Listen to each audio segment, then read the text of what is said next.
власть нового творения. Мы говорили о силе нового творения. И я скажу вам, друзья, вот что я скажу. Я верю, что Дух Святой сказал мне, когда у нас был общий церковный пост, где-то месяц назад, да, наверное. У нас был общий церковный пост, и мы молились за разные вещи, и я ничего не получил во время поста. Для меня был такой трудный такой пост, не знаю, что там происходило. Вот. Но после поста Бог просто обратился ко мне с определенными вещами. И я верю, что Дух Божий сказал мне это. Я верю. И Он сказал, одно из этих вещей, Он сказал мне, приготовься к славе, приготовься к пробуждению. Приготовься к славе, приготовься к пробуждению. И я верю, что это не только для меня сказано, но я верю, что это точно так же сказано для этой церкви. Потому что так как я являюсь лидером этой церкви, я думаю, что Бог также обращается и к нам с вами. Приготовьтесь к славе, приготовьтесь к пробуждению. И я скажу вам, друзья, будьте внимательны, начиная, может быть, вам нужно даже переслушать те проповеди, когда мы начали говорить на основании Римлянам 8 глава, 19, 20, 21 стих, что все творение, оно стенает, взывает к Богу, ожидая явления славы сыновей Божьих. Что все творение, оно ожидает, когда будут проявлены сыновья и дочери Божьи, когда эти сыновья и дочери начнут демонстрировать силу и славу всемогущего Бога. Все творение смотрит на церковь, все творение смотрит на детей Божьих, говорит, ну когда вы перестанете говорить о Христе, когда вы начнете демонстрировать вашего Христа? Мы научились говорить о любви Божьей, мы научились говорить о силе Божьей, но мы так мало демонстрируем эту любовь и силу Бога. И я верю, что творение, оно желает встретиться с реальностью Бога. Не с новой религией, но с реальностью Бога. И вот с этого момента я хотел бы, чтобы мы, может быть, вам стоит просто переслушать все наши проповеди, то, о чем я проповедовал, и я перешел в силу нового творения, потому что я верю, что Бог – это и есть подготовка нас к славе и к пробуждению. Потому что я понимаю так, если Бог говорит, что что-то грядет, и Он говорит «приготовься», то есть наша часть, я должен к чему-то приготовиться. Так ведь или нет? Так ведь или нет? Что-то должно произойти. Когда ты такое слышишь, что это означает, что тебе нужно что-то сделать, что-то предпринять. Не просто услышать, не просто говорить, о да, класс, класс. Вы понимаете, многие люди так и останутся наблюдателями. Вот скажите, что вы хотите в своей жизни? Наблюдать и видеть, как Бог действует через ваших братьев и сестер в чудесах и знамениях, или быть участниками непосредственно этих чудес и знамений, чтобы через вас Бог это делал? Какими людьми вы хотите? Людьми, которые сидят и говорят, вау, смотри, как Бог двигается через него. Смотри, как Он изгоняет бесов. Смотри, Он воскресил мертвого. Смотри, Он получил прорыв в финансовой сфере. Смотри, Бог благословляет его. И ты сидишь и думаешь, Бог, а почему ты меня это не делаешь? Для меня это не делаешь, через меня это не делаешь. И когда вы поговорите с этим человеком, он отреагировал на призыв Бога приготовиться к славе, приготовиться к пробуждению. И я скажу вам, всегда будут такие люди, которые будут сидеть и смотреть, что Бог делает. И будут люди, которые будут делать это. Вопрос, каким человеком вы хотите быть? Наблюдателем или участником? Я хочу быть участником. Вы понимаете, друзья? Когда Бог говорит такие вещи, мы должны отреагировать, быть особенно внимательными. Помните историю, вы можете прочитать это, много историй на протяжении Писания, на протяжении, вообще истории народа Божьего в Новом, Ветхом Завете. Помните одна из историй, когда Иисус Навин просто перешел подошел к Иордану, и вот должна быть эта обетованная земля. И помните, то есть Бог буквально сказал через Иисус Навина, это Иисус Навин, 3 глава, 5 стих, там написано: «Осветитесь, ибо завтра сотворит Господь среди вас чудеса». Осветитесь. То есть за Богом идут чудеса. То есть Бог говорит: я беру на себя ответственность творить сверхъестественное. Но, пожалуйста, сделайте что-то с вашей стороны в естественном. Приготовьтесь, осветитесь, отделитесь. Вы понимаете? То есть есть наша часть, есть Божья часть. Друзья, я хочу, чтобы вы раз и навсегда запомнили: Бог никогда ничего не будет делать без нас. И никогда не будет делать что-то,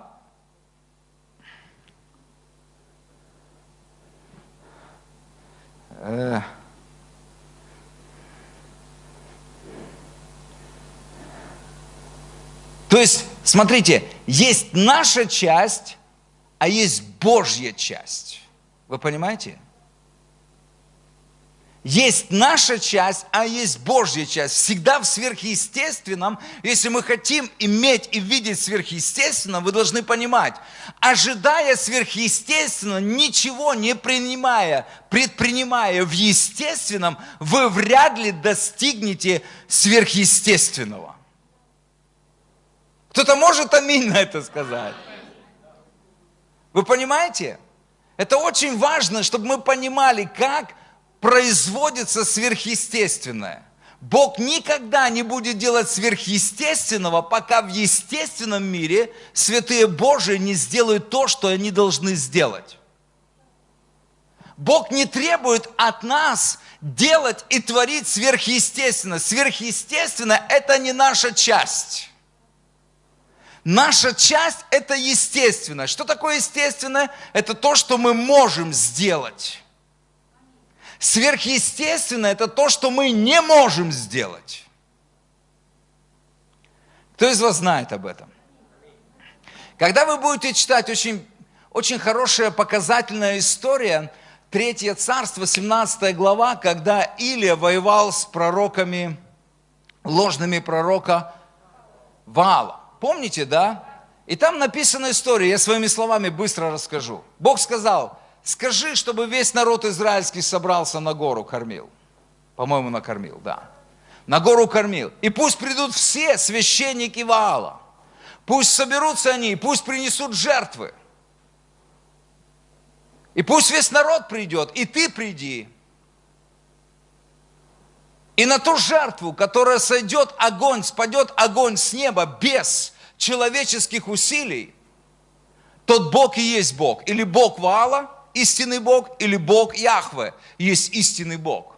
И тому Богу поклоняйтесь.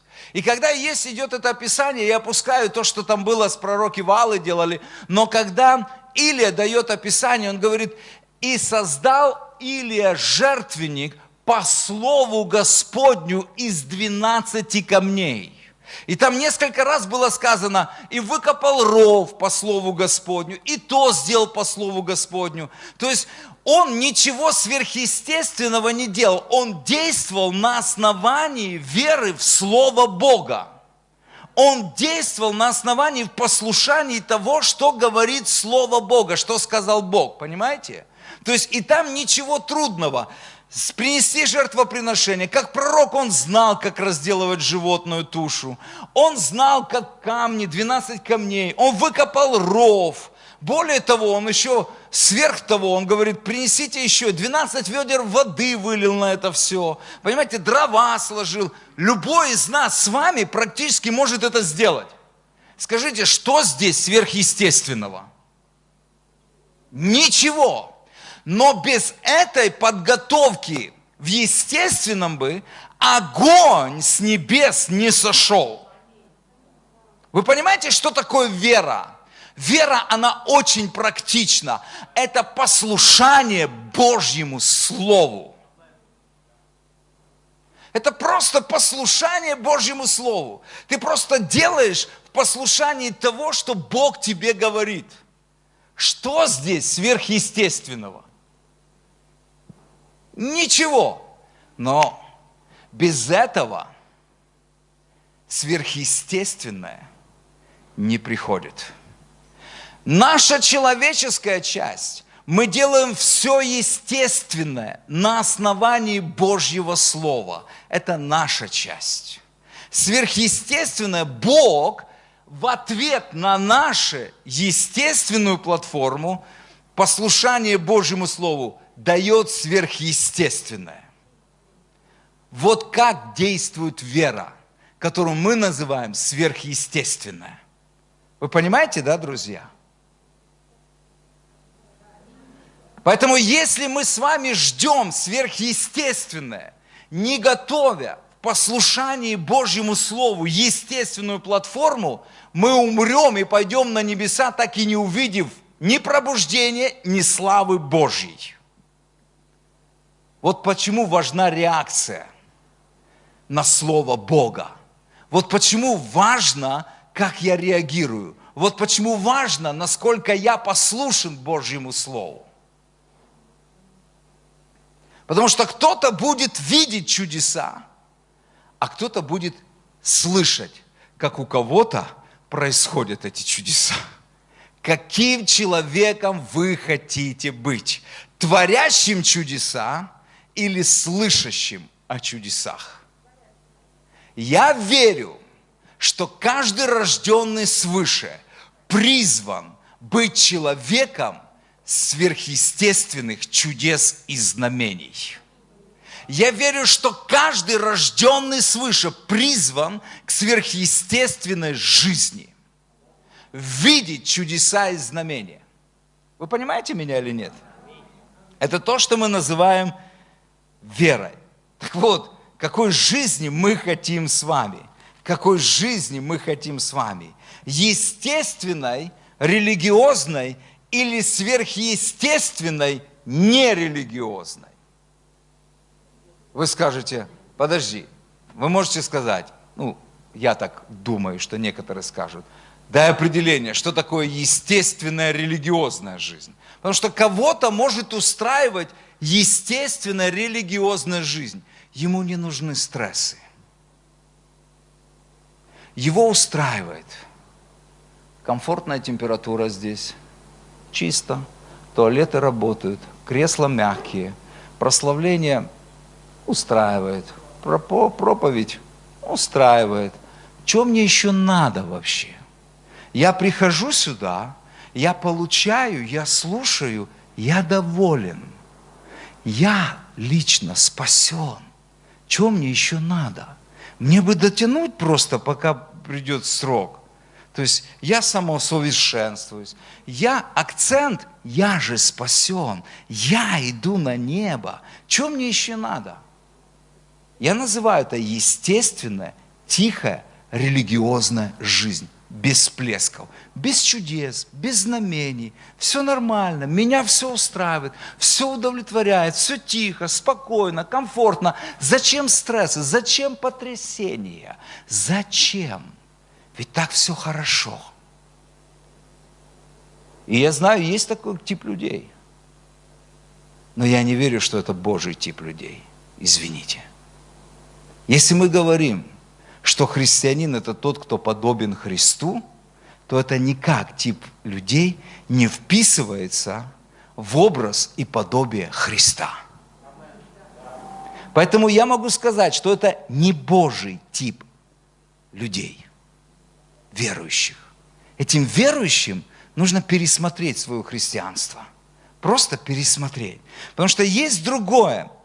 Есть... Вот я просто как-то писал. Естественно, религиозная жизнь – это тихая, размеренная, спокойная, церковная жизнь.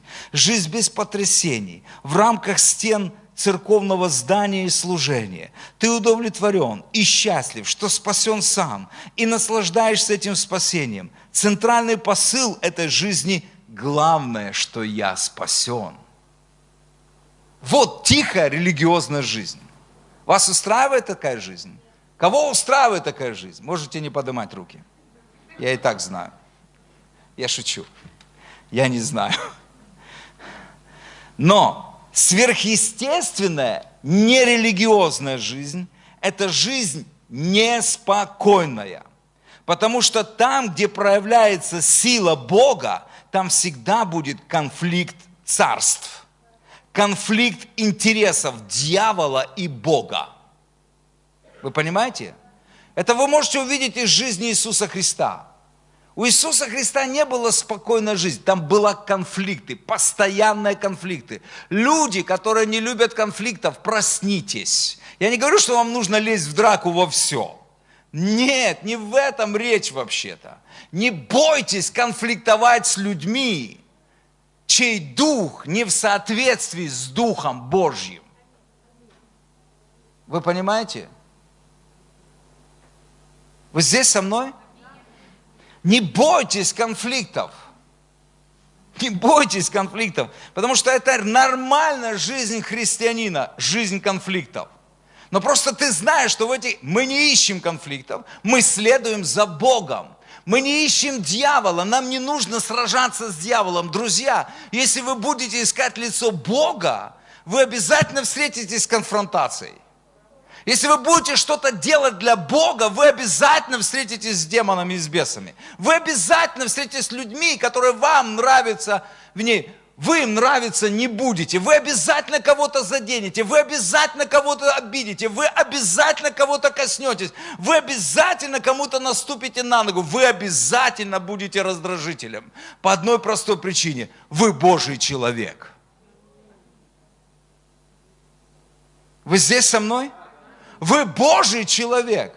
Это не значит, что вы агрессор. Это значит, что Дух Божий живет в вас. Дух славы почивает на вас. Теми Он хулится, а вами прославляется. Вы понимаете? Это очень важно. Какими людьми мы будем? Какими людьми мы будем? Это люди, ходячие мишени просто. Там нет спокойной жизни. Там, где проявляется сила Бога, там конфликт царств, конфликт интересов дьявола и Бога. Ты выходишь за рамки церковного здания и служения. Ты желаешь сделать и проявить свою веру на улице, дома, на работе, в обществе. Твое желание нести чудеса и знамения этому миру, чтобы спасение пережили все, кого ты знаешь и кого встречаешь на своем жизненном пути. Люди, которые сидят с вами в офисе, они должны пережить силу Бога. Они должны знать не просто, что вы верующий, тихоня, который ходит просто в церковь по воскресеньям, святоша, который не пьет на корпоративах и не курит в курилках, и не матерится матом.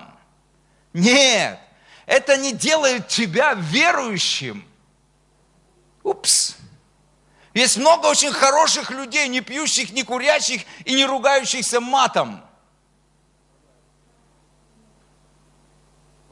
Делает тебя верующим то, что ты несешь соль и свет этому миру, на все, что делает этот мир. Ты просто конфликтуешь с ними, говорит, извините, ребята, а что ты не пьешь, болеешь? Ну как, просто сегодня так вот просто. И ты слетаешь. Нет, я не пью, потому что я верю в Иисуса Христа. Я верю в Иисуса Христа.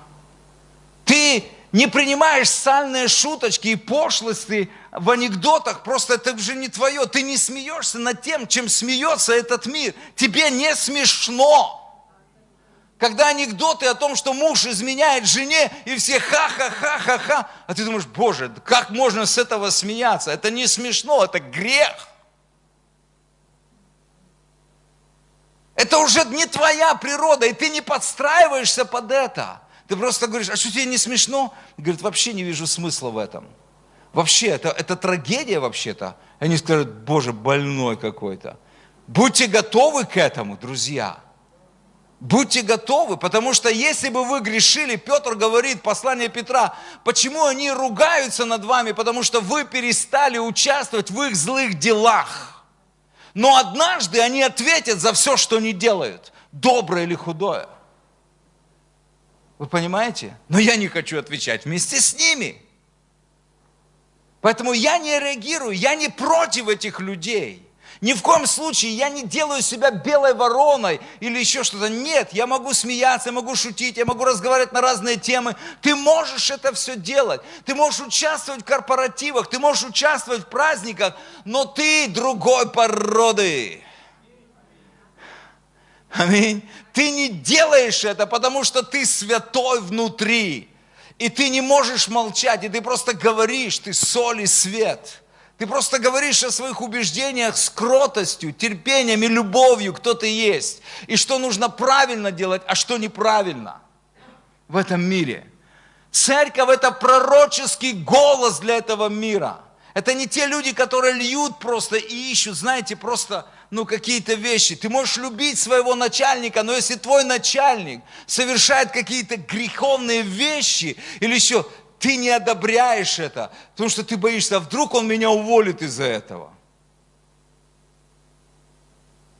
Ты просто должен быть честен с Богом и с самим собой. Это люди, которые меняют атмосферу. Это люди пробуждения. Это люди, которые предназначены к сверхъестественному. Понимаете, друзья?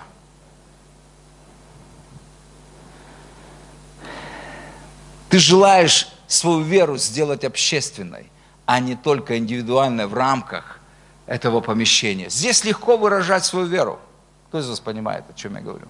Здесь легко быть святым. Здесь легко проявлять какие-то действия или еще говорить что-то. Здесь легко. Здесь критическая масса большинства святых. Понимаете? Мы говорим на одном языке. Вы все говорите иногда аминь и аллилуйя на то, что я говорю.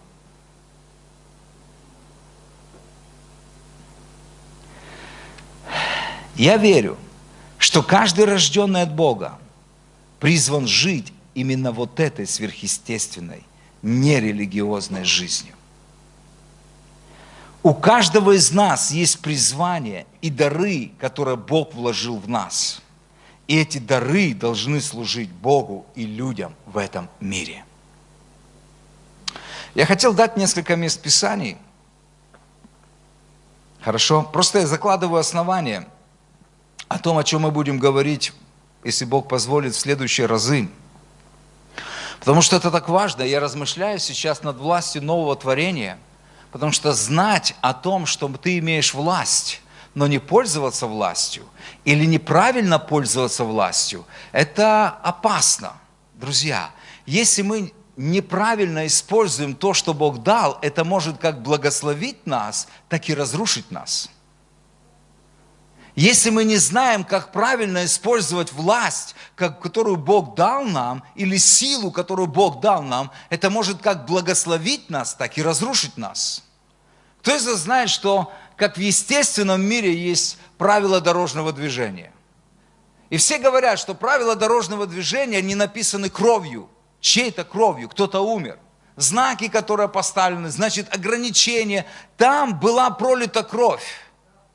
Вы понимаете? Кто-то умер там, кто-то нарушил какие-то правила, кто-то был неосмотрителен. И поэтому там поставили ограничения. Эти ограничения не для того, чтобы, да что ж такая дорога, и вот это такие, водители меня понимают. Мы вчера коснулись эту тему. Для чего ты пристегиваешь ремень безопасности? Говорит, чтобы меня не оштрафовали. Это неправильно.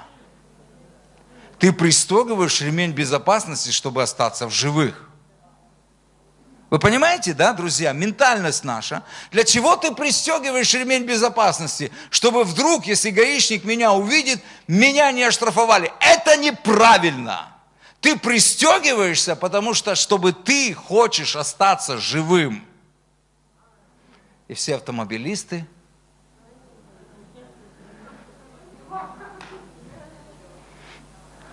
Вы понимаете, как бы тонкие грани такие, но это совсем разный посыл. Вы понимаете? Это разная ментальность, это разный образ жизни и образ мышления. Я делаю это ради себя, а не ради дяди с жезлом. Вы понимаете? Лечение нынче дорого. Жизнь у меня одна. Я прочитаю несколько мест Писания. Поэтому правила дорожного движения, они написаны, они есть. Нарушайте правила, я просто возвращаюсь. Ты подвергаешь себя смертельной опасности. Кто из вас понимает? Точно так же есть правила духовной жизни, духовного мира. Если мы не знаем, как действует духовный мир, как работает власть и сила Бога, мы подвергаем себя опасности быть убитым, быть разочарованным, быть опустошенным, быть атакованным дьяволом, заболеть и умереть. Это очень важно, друзья. Где я могу власть употреблять, над кем я могу власть употреблять, а над кем Библия мне не разрешает употреблять власть в духовной сфере. Не везде вы можете употреблять свою духовную власть. Это тоже очень важно. В каких сферах, в каком направлении, над чем, над какими духовными силами я могу употреблять эту власть. Некоторые, не зная это, навлекают на себя ненужные проблемы. Оно вам надо. Если мы не знаем правил поведения, если мы не знаем границ. Поэтому у нас будет увлекательное путешествие. Я не сегодня буду говорить об этом. Я вижу, что некоторые уже задумались. Как? Мы думали, что мы имеем абсолютную власть. Остановитесь, друзья. Абсолютную власть имеет Иисус Христос. Вы имеете власть, ту, которую Бог дал вам. В той мере, где вы поставлены, над чем вы поставлены и как вам действовать в этой власти. Поэтому очень важно, друзья, чтобы мы понимали, иногда мы переживаем демонические атаки, которые Бог не призывал, чтобы мы переживали. Иногда мы ведем войны, в которых Бог нас не вел в эти войны. Даже в Писании написано, помните, Бог говорит, иди сражайся. А вдруг говорит, нет, стой в покое. То есть не во все военные конфликты я должен ввязываться. Не везде я должен махать руками и доказывать, что я христианин, рожденный свыше. Не будем глупыми, друзья, потому что некоторые были убиты на этом поприще, разочарованы, атакованы болезнями и умерли раньше времени. Оно вам надо? Мне нет. Поэтому я молюсь и говорю, Господь, Ты должен научить меня, как вести духовные битвы. Ты должен научить, как употреблять мне власть. И Бог учит. Если я готов учиться, Бог учит.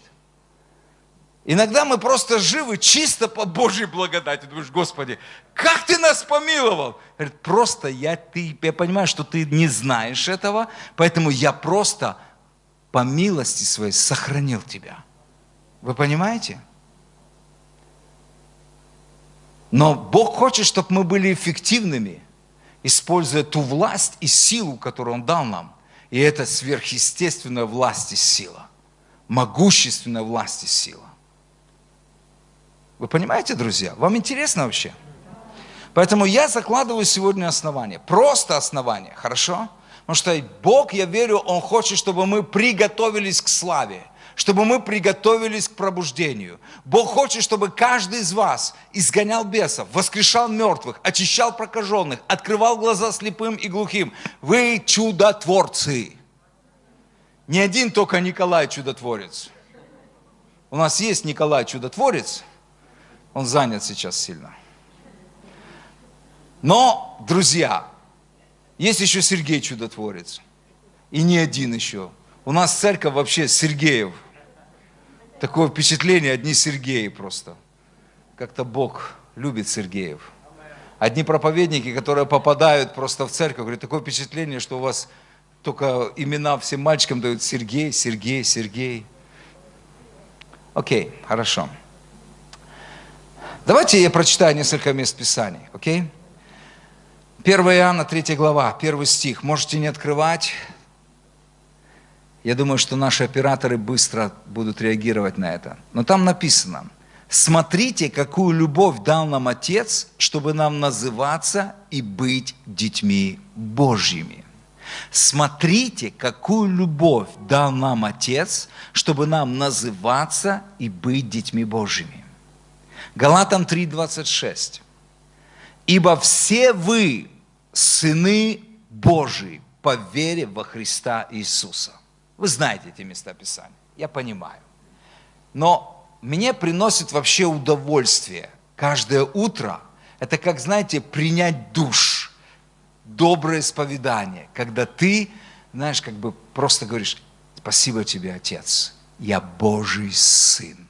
И знаете, когда я говорю это, я просто чувствую силу и власть в том, что я говорю. Я как бы пробуждаю своего внутреннего человека. Спасибо тебе, Господь. Ты знаешь меня по имени. Я усыновлен тобою. Ты мой Отец. Я твой сын. Для меня это значит очень многое.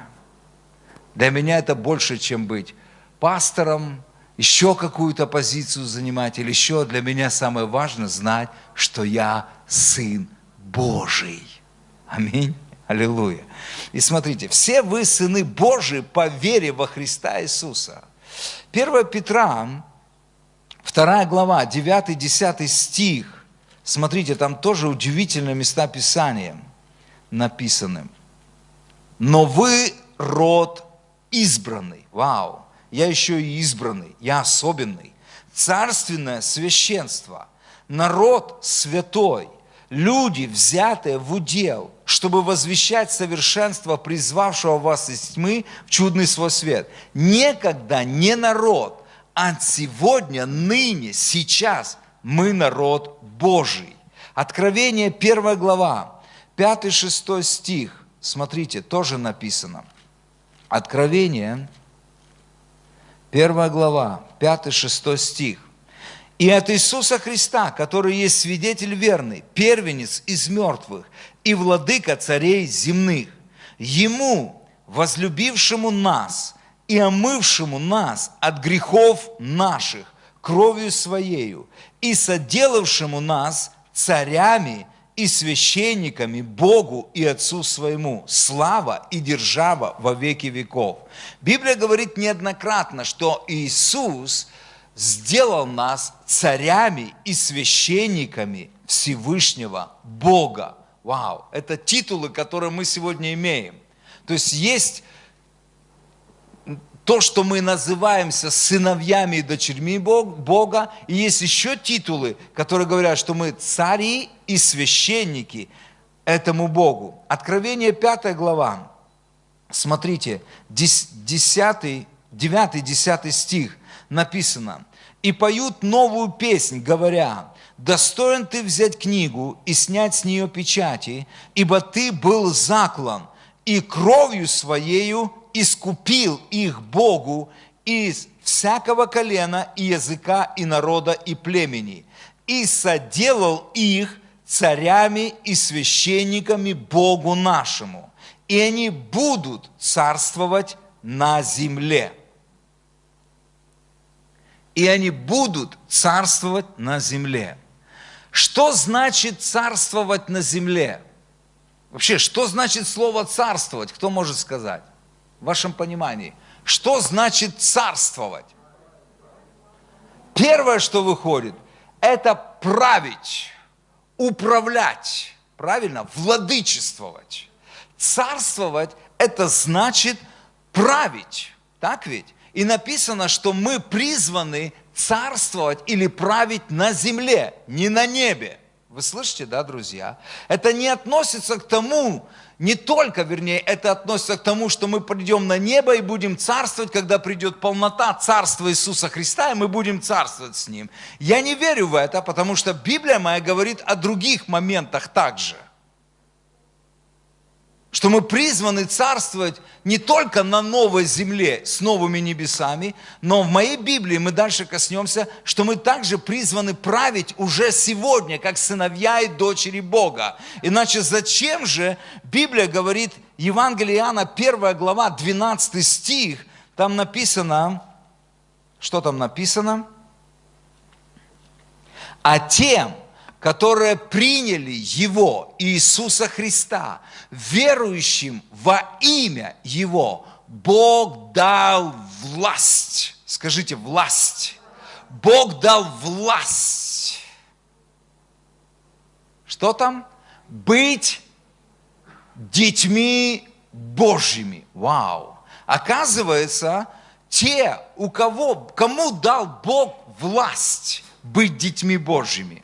Кому Бог дал власть править на земле? Тем, кто приняли Его, верующим во имя Его. Послушайте, друзья, вот вам Евангелие. Не просто люди верят в Бога, они приняли Его, Иисуса Христа. Они приняли Его как личного Спасителя, личного Господа. Вы понимаете? Они уверовали в Его имя, что Он есть Спаситель.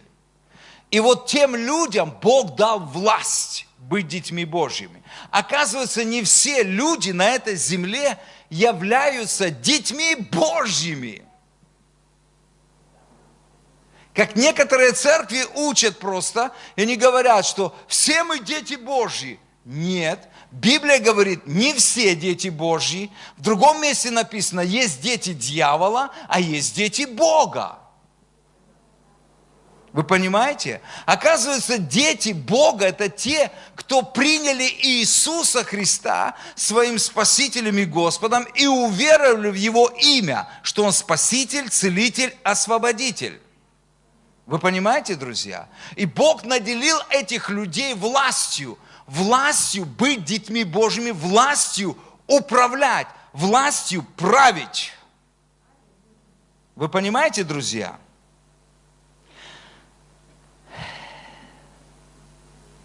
Нам нужно дать определение власти.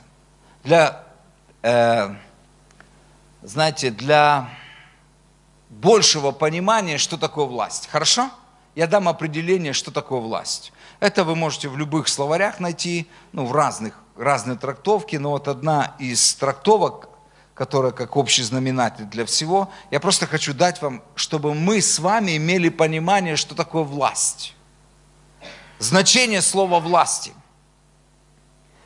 Это право и возможность распоряжаться, повелевать, управлять чем-либо, кем-либо, править. Слово «власть» буквально означает право и возможность распоряжаться, повелевать, управлять чем-либо, кем-либо, то бишь править. Есть? Следующее значение, такое обширное, это воздействие чего-либо, которому трудно или невозможно противостоять. Воздействие чего-либо, которому трудно или невозможно противостоять. Помните, когда Саул встретился с Иисусом, когда шел в Дамаск? И он говорит, он встретился с абсолютной властью. У него была власть первосвященника, связывать верующих, и он шел, и вдруг встретился с небесной абсолютной властью на небе и на земле. И что сказал Иисус? Трудно тебе идти против рожна. Трудно. Это он говорит, против моей небесной власти тебе просто невозможно идти, трудно. Воздействие чего-либо, которому трудно или невозможно противостоять. Слова-синонимы слова власти. Я даю обширное такое понимание, чтобы мы понимали, что такое власть. Слова-синонимы – это сила, полномочие, господство, владычество. Сила, полномочие, господство, владычество. Нормально? То есть, это для того, чтобы мы понимали, что такое власть. Можно я прочитаю все вместе, в совокупности? Хорошо? Значение слова власти. Право и возможность распоряжаться, повелевать, управлять чем-либо, кем-либо, править. Воздействие чего-либо, которому трудно или невозможно противостоять. Слова-синонимы: сила, полномочие, господство, владычество. Вау! И когда ты понимаешь, что Бог дал эту власть избранным своим людям, которых Он назвал своими детьми. Вы представляете, какие у нас полномочия?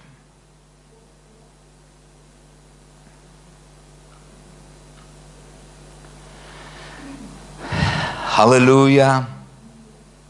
Я не ошибусь, если скажу, что власть подразумевает позицию, место, с которого власть осуществляется. Так ведь? И Библия говорит, что Бог воскресил нас со Христом и посадил одесную себя на престоле славы и величия. Аминь. И Библия говорит, Псалом 96, 2 стих написано, что основание престола Божьего – праведность и суд. То есть слово «престол» вообще означает это место, с которого Бог осуществляет свое правление во Вселенной. Понимаете? И Библия говорит, что во Христе мы посажены одесную Бога на престоле славы. Вы понимаете?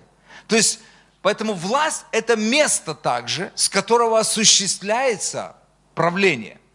Бог предназначил нам с вами править на земле, управлять, менять законы, которые не соответствуют Божьим законам. Я не говорю сейчас о политической власти. Вы понимаете? Есть законы духа и смерти, а есть закон духа и жизни. Поэтому мы способны менять законы греха и смерти на закон духа и жизни. Болезни – это исполнение закона греха и смерти. Поэтому мы имеем право повелевать этим законам, нивелировать их, просто уничтожать их. Вы понимаете? И провозглашать законы духа и жизни во Христе Иисусе. Вот почему мы призваны исцелять, и мы несем в себе власть и силу освобождать и исцелять людей. Не потому, что мы какие-то особенные, не потому, что тебе нужно быть совершенным, просто потому, что ты Сын Божий. Бог дал тебе власть. Он посадил тебя на престоле, чтобы владычествовать и управлять. Вы понимаете? Теперь очень важно, чтобы мы понимали, как мы должны владычествовать, над чем мы должны владычествовать и чем мы должны управлять. Об этом мы будем говорить в следующие разы. Аминь. Но вы должны понимать, как ходить в этой власти, где применять эту власть. Я говорил, что знание может благословить нас, а незнание может разрушить нас. Вы помните, что Бог от начала, это не что-то новое. Бог от начала, Он сотворил нас править над землей. Бытие, 1 глава, 26-28 стих. Помните, да? И сказал Бог, сотворим человека по образу и подобию нашему, чтобы, и там одно из таких слов, владычествовать. То есть управлять, править, владычествовать, понимаете? И там написано над чем? Над чем мы призваны владычествовать?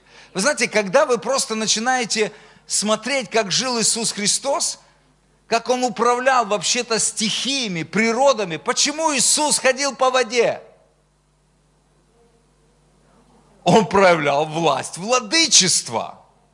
Он изменял законы физики. Вы понимаете?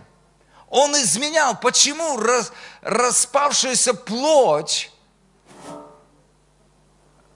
Лазаря была восстановлена? Он изменил законы химии, законы всего вообще. Он просто изменил. Он проявлял владычество. Вы понимаете, что мы с вами призваны это все делать. У нас внутри этот потенциал владычествовать и править. Устанавливать законы и отменять законы. Даже физические, если надо. Закон левитации – это отсутствие силы притяжения здесь, на земле. Это реально. Филипп, Илия путешествовали. по воздуху, без реактивных двигателей. Вы скажете, да ладно, читайте Библию. Но наш мозг не может принять это, потому что мы думаем, что нам это невозможно. Кто вам это сказал? Когда Иисус, Матфея 14 глава, раньше, помните, когда Он усмирил бурю, Он повелел ветру и волнам, и Он просто сказал, успокойся, умолкни. И вся эта буря, раз и все. И ученики поняли, вау, кто это? Кто это? Он говорит, ребята, вообще-то, что вы не сделали это? Я удивлен. Он предъявил им, а что вы не сделали это? Где ваша вера? Вы слышите, друзья? Вы можете владычествовать над стихиями природы. Или он просто для развлечения, для красного словца сказал, говорит, если будете иметь веру и скажете этой горе, передвинься и вергнись в море, если вы не усомнитесь в своем сердце, то будет сделано. Или он так просто сказал? Он говорит, не, ребята, вы можете двигать горы. Вы можете изменять это все. Мы так не думаем, мы настолько духовные. Мы настолько земные, друзья. Мы говорим, пока мы своим разумом не поймем, друзья, но проблема в том, разум здесь не работает. Здесь работает вера. Когда включается наш разум, необновленный, скептический, религиозный, вера просто глохнет.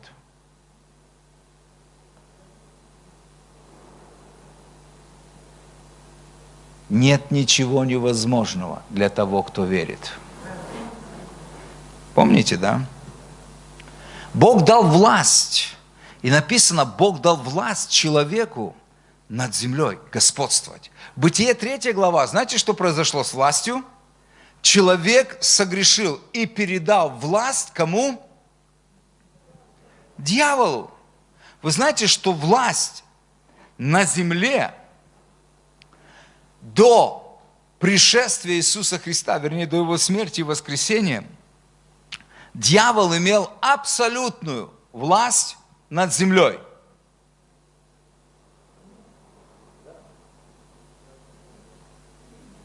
Он имел абсолютную власть над землей. Власть, она передается, она делегируется. Вы понимаете? Иисус это знал, Иисус даже не противоречил этому. Помните Евангелие Луки, 4 глава, искушение Иисуса Христа. Он пришел к Иисусу, одно из искушений, он ему говорит, и сказал ему дьявол, 4 глава, 6, и сказал ему дьявол, тебе дам, нет, с 5 стиха, и возведший его, Иисуса, на высокую гору, дьявол показал ему все царства вселенной во мгновение времени. И сказал ему дьявол, тебе дам власть над всеми этими царствами, власть дам. Вы слышите? Власть дам над всеми этими царствами и славу их, ибо она передана мне, и я кому хочу, даю ее. Иисус не сказал, о нет, ты врешь. Нет, на тот момент власть на земле принадлежала дьяволу. Иисус знал, это законное право. И Он может только по закону отнять. Есть правила. Скажите, правила. Друзья, нам нужно знать правила в духовном мире. Иногда верующие по своей харизматичности, они лезут туда, куда им лезть не нужно. Делают то, чего Бог не повелевал. И потом сами попадают в проблемы, заболевают и умирают. И говорят, почему Бог не исцелил их? Я не знаю, какие границы ты нарушил. Я не знаю, какие границы ты нарушил. Вы понимаете? Поэтому очень важно знать границы власти. Бог, Он заключил себя в рамки своего слова. Вы понимаете? Дьявол тоже законник.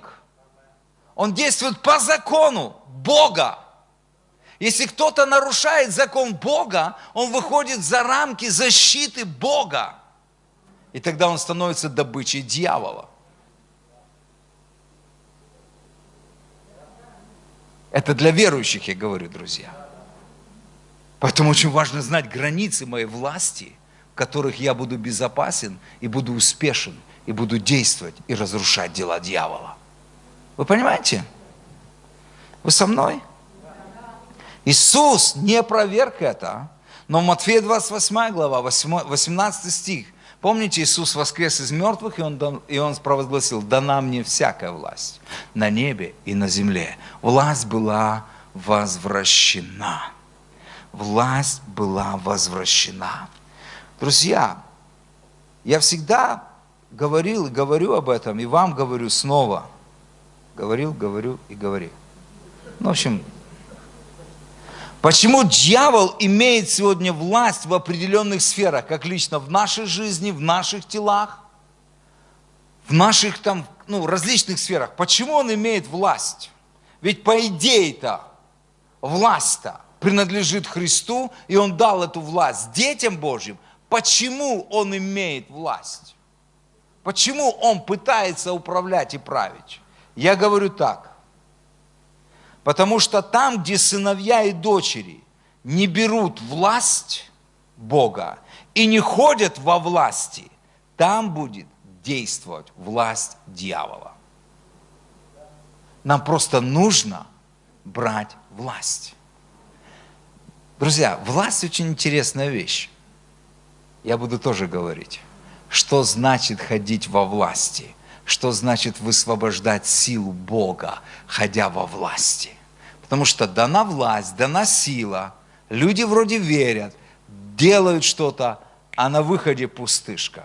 Есть небольшие нюансы. Об этом мы поговорим позже. Хорошо? Но я хотел, чтобы вы ушли с этим пониманием. У нас есть власть, которую Бог дал нам. Мы по закону, как сыновья и дочери Бога, имеем власть. И определение этой власти – это править, управлять, господствовать, владычествовать. Понимаете? Как сыновья и дочери Бога, вы имеете эту власть. Она вам дана не потому, что вы хороший, но потому, что вы приняли Его и уверовали в Его имя. Он дал власть вам быть детьми Божьими. Вы понимаете? Никогда, никогда, никогда не соизмеряйте себя с самими собой, потому что власть не будет действовать. Вы не будете жить и ходить во власти, если вы будете смотреть на свое несовершенство. Мы имеем власть не потому, что мы хорошие или плохие. Мы имеем власть, потому что мы приняли Иисуса Христа своим Спасителем и сделали Его своим Господом. Вот почему, на каком основании мы имеем власть над бесами, над болезнями, над дьяволом и над обстоятельствами. Аминь. Теперь нам нужно научиться, как ходить в этой власти. И это будет в следующий раз. Аминь. Аллилуйя! Господь, спасибо Тебе. Спасибо Тебе. Спасибо Тебе. Бог желает сделать нас эффективными. Бог желает сделать нас носителями Его славы, Его царства, Его величия на этой земле. Аминь. Не только в стенах этой церкви, но в этом городе, в этой стране, вообще везде, где Бог посылает тебя, ты раздражитель. Ты человек конфликта. Вы слышите? Ты человек конфликта. Мы не ищем конфликтов с людьми. Наша война не против людей, вы понимаете. Но если вы наполнены силой Бога, если вы сын и дочери Божии, у вас будут конфликты. Если вы убегаете от них, вы вряд ли будете видеть сверхъестественного в вашей жизни. Вы вряд ли будете переживать силу Бога. Это скучное христианство, религиозное, слабое. Спасен ты, пойдешь на небо, но Бог встретит тебя и скажет, что ты сделал с моей властью, что ты сделал с силой, которую я дал тебе. И когда ты увидишь, и Бог покажет тебе людей, которым Он присылал тебе, и ты ничего им не сказал, не помолился, не сделал, не изменил их жизнь. Он говорит, вообще, что ты делал там вообще? Что ты делал там? Ты знаешь мое Писание, ты знаешь Библию, ты знаешь все. Что ты делал там вообще? Неважно, сколько вам лет, неважно, как вы себя чувствуете, вы сын и дочь Божья. Вы реформатор. Ограничение только в нашем разуме. Господь, помоги нам снять эти ограничения. Помоги нам снять эти ограничения. Помоги нам быть свободными и просто ходить, радоваться, наслаждаться жизнью, видеть чудеса и знамения. Друзья, Бог такой великий. Он может сделать все. Он может сделать все. Нет ничего невозможного. Даже если то, чего нет на планете Земля, Он может сотворить это ради тебя. Он может сотворить это ради тебя. Он может. Он может. Он Бог. Вы понимаете? Нет, давайте не будем ограничивать Господа. Давайте будем просто искать Его, быть послушны Его Слову, следовать за Ним. И практикуйте веру. Практикуйте при любых возможностях. При любых возможностях. Болеет собака? Возлагайте на нее руки, пусть она исцеляется во имя Иисуса. Аминь. Не растет в огороде что-то? Возлагайте руки на деревья. Берите святую воду, елей, ходите, освящайте во имя Иисуса. Делайте. Я понимаю, что соседи будут смотреть и думать, что они делают. Друзья, вопрос не в том, что вы делаете. Делайте что-то. Делайте на основании Божьего Слова. Будьте детьми, просто делайте. Будьте безумными ради Христа. Люди, которые сидят с вами в офисах, люди, с которыми вы работаете, которые попадаются на вашем жизненном пути, вы их единственный шанс встретиться с Богом. Вы их шанс. Вы понимаете? Будьте смелыми в том, чтобы говорить, в кого вы верите, и что ваш Бог всемогущий. И не бойтесь возлагать руки. Это не вы исцеляете. Ваше дело возлагать. Вы понимаете, это то, что мы называем верой. Ты делаешь в естественном, а Бог делает в сверхъестественном. Естественно, на основании Божьего Слова ты послушен, потому что Слово Божье говорит, что верующие должны возлагать руки на больных. А Бог говорит, а я сделаю сверхъестественное. Я исцелю их. Ваши руки не для скуки. Аминь.